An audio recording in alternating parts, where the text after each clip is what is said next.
I'll try to make it brief. I don't consider you an extremist. Thank you. I'm a student here at the University of Washington in international studies, and you don't seem that different from a lot of my professors. So you're not an extremist. You're a fairly mainstream ideologue. I would say that I have 2 points to make about the American regime, of which you are a fairly powerful voice. One is that it is based on oil, and our connection to the Arab world is that they are unfortunate enough to be standing on that oil, and our dollar has been based on oil, and it's been running the world since 1972, when Nixon took us off the gold standard, and it was running on oil before that, when we were the first exporter of oil. So that is what our regime is based on. And since oil is becoming increasingly uncontrollable, we're going to see a real fall in the dollar, which is already happening. And when that happens, our violence is going to turn in on us. And that's when we're going to see violence in America. Violence in America has not happened that much. Most of our genocide, and America is a genocidal regime, has happened outside of America. And within America, against the American Indians, the Vietnamese, the Koreans, the Japanese of Okinawa, and countless others, most of which you didn't actually include in your list of people who have something to hold against us. So we are a genocidal regime. We've done it before. We've never stopped doing it, and people like you have never apologized for it. And that's the most disturbing thing of all to me.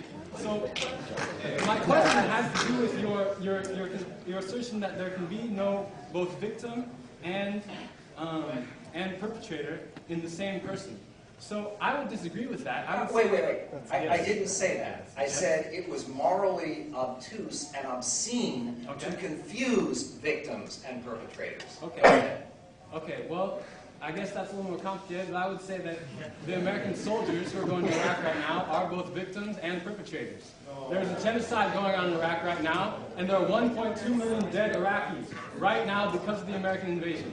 Because of the American invasion, there are 1.2 dead million dead Iraqis, according to biostatistics studies. Can you wrap up? And 5 million refugees, internal and external. That's a huge number in a small country, and that's genocide, any way you look at it. So, my question to you is, I believe that those American soldiers who go over there and perpetrate this crime, this genocide, are both victims and perpetrators, because they're victims of rooms like this, in which you hold up pictures of people who people in this room know nothing about, and they laugh at them. And you talk about the nuclear bombs, and people fucking applaud, and that's sick to me. And there are victims of this room right here, this mentality in this room right here, which I see. And I want to ask you, are those soldiers victims or are they perpetrators? That's my question. Okay, my answer is they are neither victims nor perpetrators. They are heroes.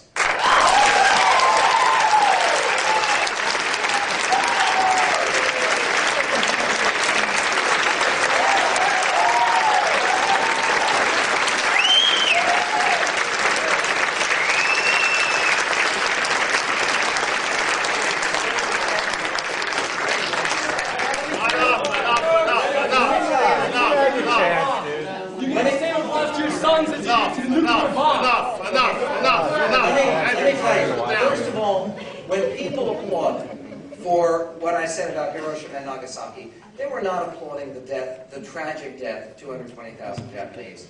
They were applauding the saving of life of hundreds of thousands of Americans and more.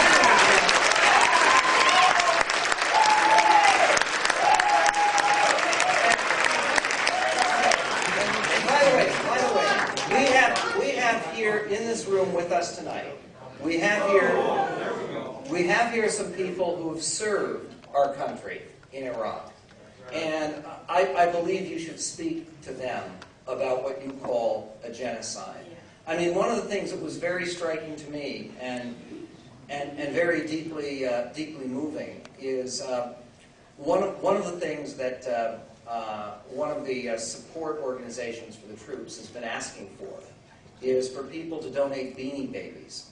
And there was a real question, is why do so many of the troops in Iraq want the Beanie Babies?